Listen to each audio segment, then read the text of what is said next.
Talk with the Cowboy. Welcome and thanks for riding with the Cowboy. Had a big weekend this weekend. A lot of sports to go over tonight's show. First of all, the NFL draft in Kansas City, Missouri. That was Thursday, Friday, and Saturday this last weekend. Tampa Bay Buccaneers selected Kincaid Kennard from the Pittsburgh Panthers under tackle with our first pick at number 19. He was under the radar defensive tackle, got a quick burst, a lot of speed, great pick. Bowles and White and the Glazers were very pleased with the number 19 pick. We went right on in the second and got us Cody Monk from North Dakota State Division II champions as a left tackle guard. He plays all positions on the line, but guard and tackle is what he played mostly in college.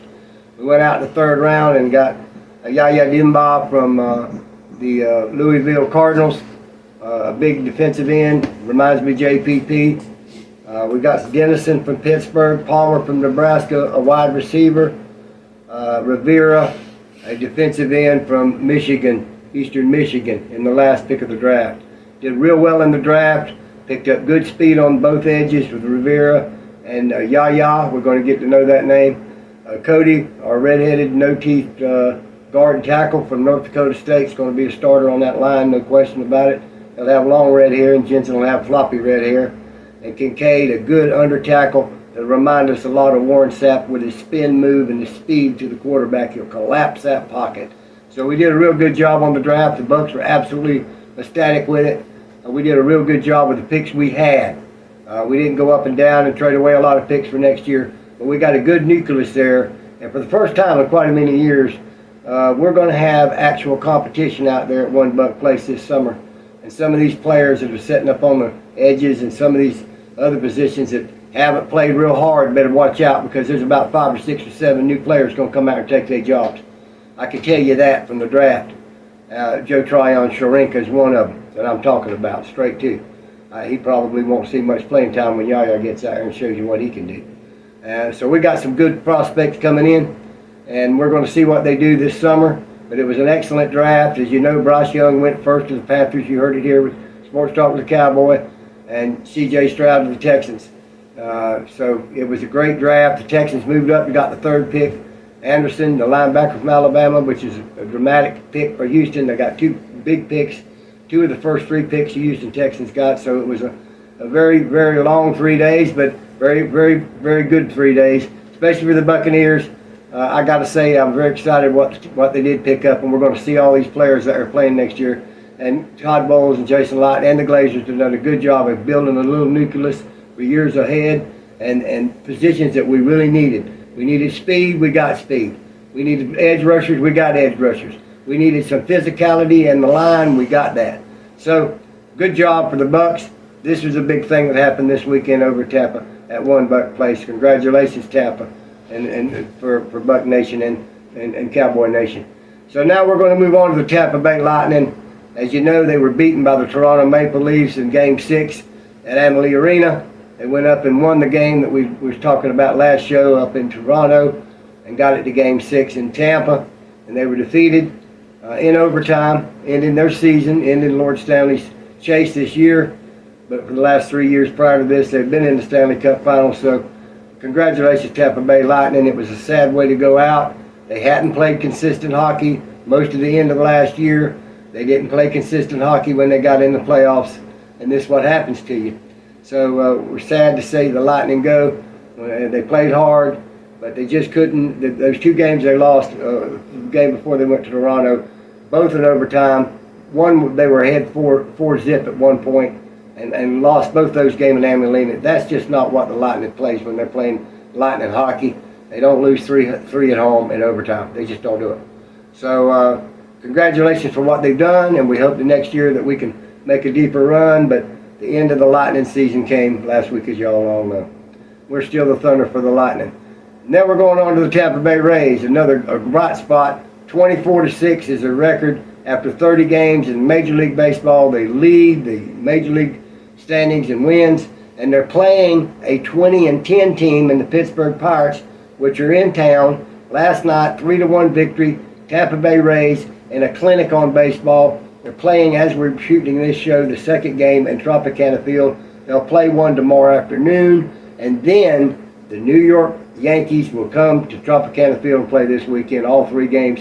That's Saturday, that's Friday, Saturday, Sunday, or Saturday, Sunday, and Monday. The 3 games with the New York Yankees, and they're going to expand Tropicana Field to accommodate the great crowds that they expect to that in games. So the Rays have got a real test. So go Rays. They're playing good ball. They're hitting the ball still, and they're winning games. Their run percentage is incredible. Their home runs are incredible. Their pitching's great. We had one of our pitchers got hit in the ankle last night's game with the Pirates. Fleming took a rocket right off the bat, right onto his ankle, our pitcher, and he's out. It's not broken. It is bruised. He's probably going to miss a few starts, but he's nothing major, thank goodness, because, I mean, that thing could have broke his ankle for sure. So we'll continue to follow the Rays, continue to root for them tonight. Again, the Pirates game is underway as we take the show. And now we're going to go and get a little bit of NASCAR update with the Dover race, where Ryan Truex won on Saturday, and Martin, his brother, won on Sunday. The Truex brothers won Saturday and Sunday. Well, not really Sunday. It was Monday. The race was postponed from Sunday. So Martin Truex wins the Dover race. Ryan Truex wins the Dover race in the Infinity Series. This week they're off to Kansas. And then we're going to go to the NBA and touch upon the LA Lakers beating Golden State last night, 118-109. It was a clinic. We had some good play by AD and LeBron and Steph Curry.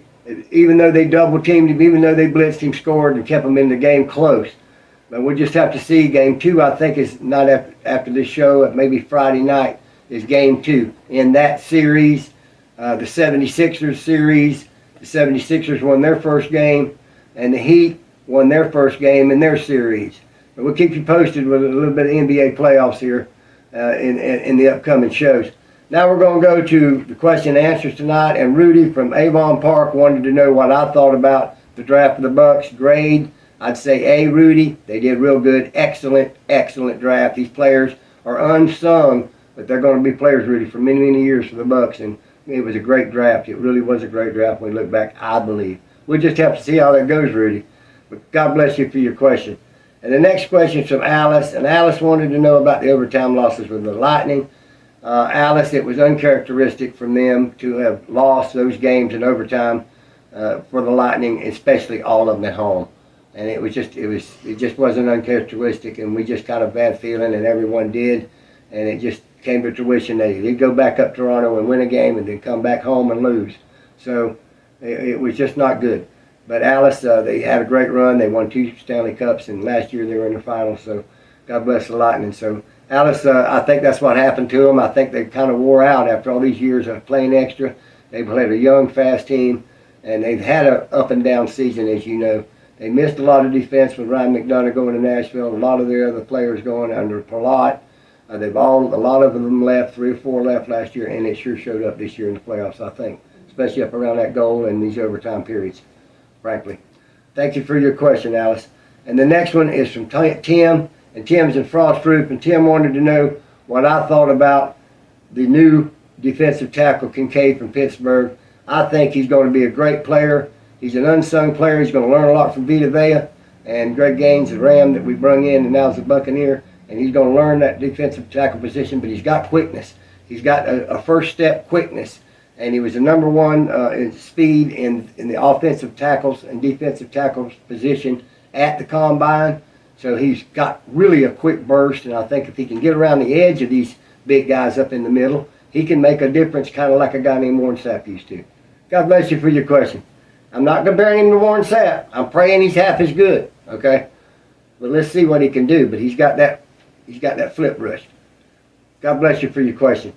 DJ X, what do you got for me tonight? Well, Cowboy, you know what it is. Let's get right off into it, buddy. All right, why is Joey Porter Jr. perfect for the Steelers? Because his daddy was a Steeler and won 2 Super Bowls with him, and we called that last week here on Sports Talk with the Cowboy. Another correct call prior to the event. We called it with Joey Porter's daddy being a linebacker, that he was raised and in the arms of his daddy at the Super Bowl, was raised with a bottle in his mouth in the locker room. And sure enough, we said it on this program. If it comes the second round and Joey Porter Jr. is on that board, Steelers will get him because they're loyal. That's what we said on this program. Second round, it came to time. Joey Porter was on the board. Guess who got him? The Pittsburgh Steelers who got him. So yes, absolutely. It makes perfect sense that he would go there. All right, sounds good to me. NFL touts economics of Germany's game. They like to broaden it, kind of make it international. It's so big in money now. Sports is the biggest single industry, period. And so, they go all over the world. Right. And this London game has been successful enough that they're going to have 3 games a year in London, and have had. So now they've had one in Germany. So right. Germany was great. So hey, Germans, we want another one. We want another game. Like it. Like London. When London started with one. Mexico had one, and I hate to say this, another offense to the Mexican government, they didn't provide a field adequate. And after the one game we played in Mexico, there's a numerous amount of injuries, and they redid the fields. So this last year, we went back down to Mexico. So I'm expecting Germany, England, and Mexico to all host a game. England hosts a couple 3, but Germany and Mexico be on a regular rotation that they be an NFL game there once a year. Cool. All right.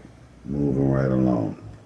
Royals call up pitcher Austin Cox. What you think about I like Austin Cox, and the Royals need all the help they can get because they're in the biggest slump in baseball. Yeah, they used to be one of my favorite. They are a great team, and Hal McRae from Avon Park, Florida, was a great player and manager of that team, and Thomas Flash Gordon started his career from Avon Park in the Kansas City Royals. A lot of history in Avon Park, Florida.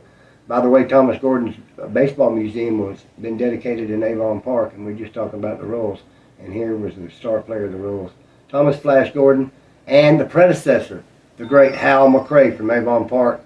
And he, the manager after becoming the great player, gets Tom Gordon from Avon Park. So we got a connection with Kansas City too, even though we're in Avon Park. There it is. Great one. All right. Are the Eagles the team to beat in the NFC? Absolutely, 100% the team to beat in the NFC. They got the greatest team. They've got the best team. They're the best team. If you got money, we're not trying to advocate going to the bookie, but if you got it, take any action that you want on it. They're going to win the NFC. There's only one other team that can give them a run, and it's called the San Francisco 49ers. Now, you might see the Giants floating around. You might see the Cowboys when it starts breaking out at the start of the season. Oh, look, there's going to be a Cinderella out there. But you talking about bona fide setting up on that heap, that'd be the Philadelphia Eagles, no question, not a bit. Right. And, I do believe that, the AFC's got the team. We would say Green Bay, but guess where Aaron Rodgers is? He's with the Jets. There it is. And you can say, well, the 49ers, they had Purdy last year, and they almost went Super Bowl. Well, Purdy hurt. If you hadn't been told, the rest of the teams there, they're damn good. I mean, they could get right up there and Purdy get well, and they can win it. But right now, today, that'd be the 2 biggest ones. And, yeah, the Eagles look real good. They went in the draft and went and got Jalen Carter, the best defensive tackle in all the draft. Like they needed one. They got him. They got another edge rusher from Georgia that won the national championship, Nolan Smith, to add to what they did. Then they went to Detroit and got Swift, the great running back from Detroit, and brought him to Philadelphia on a trade. Like they needed another running They back. might have put together a dynamite. They put together a team that's going to be when you're looking at it in August before that kickoff. We all know the Eagles. They gonna be there. Yeah. They solid. And they want it too. They solid. Yeah. All right. I'm gonna go to the board with one. 2023 Miami Dolphins draft grade. How do you view Miami's rookie class? Well, I haven't seen most of the players they got. They got them in the 2nd, 3rd, 4th, and 5th, and 6th round. They lost their 1st round draft pick because they were tampering with Tom Brady while he was the Buccaneers. We all know the owner, Stephen Ross, the owner, was meeting with Tom Brady on a yacht down there in Miami, Florida, with Sean Payton, the ex-New Orleans Saints coach, under contract, by the way, both tampering with these men. And the NFL owners found out about it, said, Mr. Ross, we will be taking your 1st round draft pick next year at the draft. Of course, you can't come to none of the games of the facility even though you own it. Mm. Okay, because that's what we're going to do for you for cheating. And that's exactly what they did for him. So when we're talking about the draft class of the Dolphins, let's preface it by saying they didn't have a first round draft pick. Right. So they started with 2 and moved back. And some of these people's names that they took were not household names because there's 275 of them taken. So Right. we're just going to have to see how some of the positions that they did draft seem like pretty good prospects, just like with the Bucks. But we'll have to see in July and August. Mm-hmm. All right. Well, that's what I got for you tonight, Cowboy. Well, God bless you, DJX. God bless you too. Ladies and gentlemen, we need some kindness in this world. You know, the hatred and the evil happens every day. And what we need to do is be good to each other and try to bring back humanity to the human race. Because it's getting to a point where it's getting pretty hard to find sometimes. And when you do find it, smile and try to grow it. So until next show, God bless you and Cowboy out.